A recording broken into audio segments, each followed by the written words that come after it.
நகரத்தின் ஓரத்தில் ஒரு சிறிய வீடு. அந்த வீட்டில் இருந்தான் கார்த்திக். 12 வயது சிறுவன். அவன் புத்திசாலி தான். ஆனால் பயம் அவனை எப்போதும் கட்டிப் போட்டிருந்தது. பள்ளியில் கேள்வி கேட்டால் தவறா சொல்லிட்டா பயம். போட்டிகளில் கலந்து கொள்ள நான் தோற்றுடுவேன் பயம்.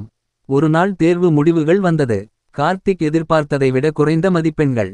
வீட்டுக்கு வந்ததும் அவன் அழுதான். அப்பா, நான் எதுக்குமே சரியில்ல. முயற்சி பண்ணுறதே பயமாயிருக்கு.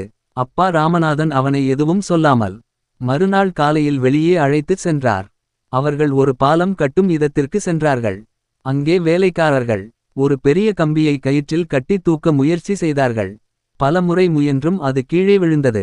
கார்த்திக் கேட்டான், அப்பா, ஏன் இவங்க விடமாட்டேங்கிறாங்க? இவ்வளவு தடவை தோல்வி தான்.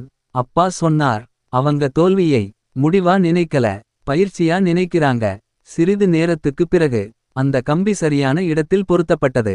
அப்பா கார்த்திக்கிடம் மெதுவாக சொன்னார், நீ பயப்படுறது தோல்வியை கண்டு இல்ல, முயற்சி பண்ணுறதுக்கே பயப்படுற. அந்த பயத்தை தாண்டினா வெற்றி தானா வரும். அந்த நாளிலிருந்து கார்த்திக் ஒரு முடிவு எடுத்தான். வகுப்பில் கை தூக்கி பதில் சொன்னான். தோல்வி வந்தாலும் போட்டிகளில் கலந்து கொண்டான். தோல்வியை எழுதி கொண்டு இன்னும் என்ன கற்றுக்கிட்டேன் கேட்டான். ஒரு வருடம் கழித்து அவன் முழுமையான முதல் மாணவன் ஆகவில்லை. ஆனால் அவன் தைரியமான மாணவன் ஆனான். பள்ளி மேடையில் பயத்தை ஜெயித்த மாணவன் அவனுக்கு பரிசு கொடுக்கப்பட்டது. கார்த்திக் மைகில் சொன்னான், என்னை வெற்றியாளன் ஆக்கினது என் மதிப்பெண்கள் இல்லை, என் அப்பா காட்டிய தைரியம். பின்னால் நின்றிருந்த அப்பா அவனை பார்த்து மனசுக்குள்ளே சொன்னார், இவன் ஜெயிச்சுட்டான். வாழ்க்கையில கதை சொல்லும் கருத்து, தோல்வி எதிரி இல்லை, பயமே பெரிய தடையாய் இருக்கும். அப்பாவின் சரியான வழிகாட்டல் ஒரு மகனின் வாழ்க்கையை மாற்றும்.